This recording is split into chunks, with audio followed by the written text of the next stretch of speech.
Unemployment and the lack of training opportunities are the biggest challenge facing the youth of South Africa. That's according to President Matamela Cyril Ramaphosa, saying that despite all the achievements and strides the country has made, youth unemployment is still a major problem. Ramaphosa was speaking at the official Youth Day event taking place in Mthatha today.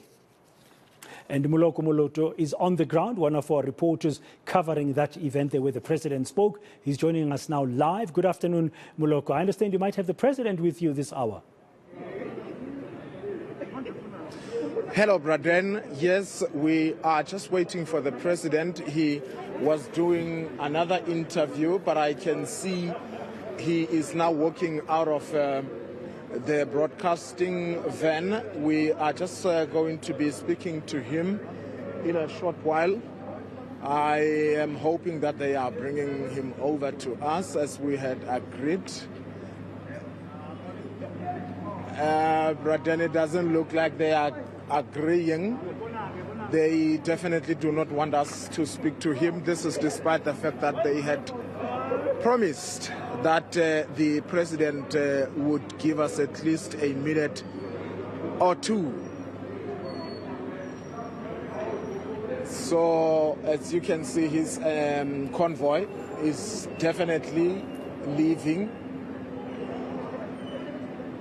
It is not going to happen. However, Braden, just to recap what the president has said, and of course this is what one of the questions that I had wanted to ask him was, considering the fact that he says government wants to prioritize the recruitment of young people and retaining them in public service.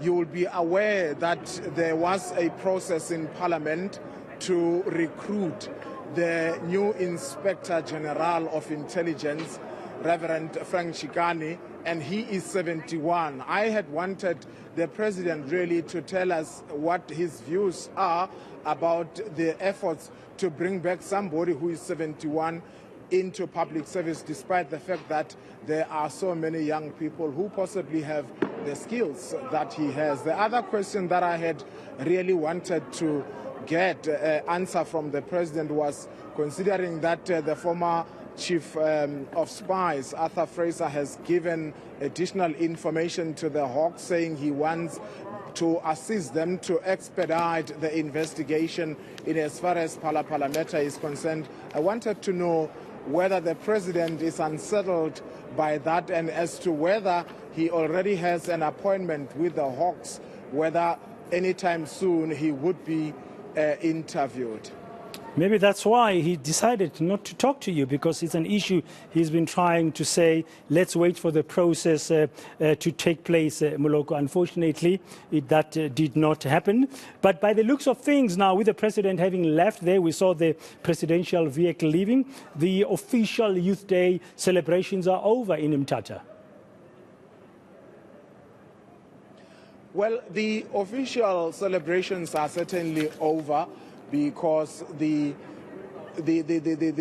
were happening on the other side of the stadium. We are on this side, and obviously when the president left earlier, all other people dispersed. And I must emphasize, Braden, that it was an incident-free event. It went fairly well. There was really no interruption or disruption whatsoever, and the president obviously started his official program in the morning at the St. John's College, really talking about issues of the Fourth Industrial Revolution, considering that young people in that particular school are saying that they want that school and this area to be the hub of the Fourth Industrial Revolution. And later on, he came over to this site where he was talking about the programs and initiatives that he says his government is implementing to ensure that it creates opportunities for young people.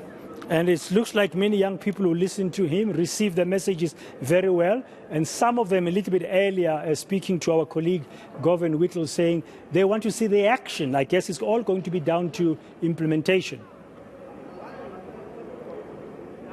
Obviously, Braden, young people are tired of political and historical teachings. They know what has happened. In as much as they were not there in 1976, they read about these things. They understand where we come from as a country. But what they need now definitely is that the challenges, the set of challenges that they are faced with, be it unemployment, be it teenage pregnancy, be it all these social ills that they are confronted with, they need real solutions that will be resolving these challenges. And obviously government, as much as the president has said during the State of the Nation address that government is not going to create jobs, saying that its responsibility is to create an environment for business to create these job opportunities. However, he as the head of state cannot really absolve himself of that responsibility, because the young people of this country would want to see him doing something. Whatever it is that he does, surely they will want to see him taking the lead, Braden. Thank you very much, Moloko Moloto. At the Mthatha, the stadium, where the president has just ended addressing the Youth Day message just a short while ago, and he was engaging with the media, but he left without talking to Moloko Moloto. And still ahead on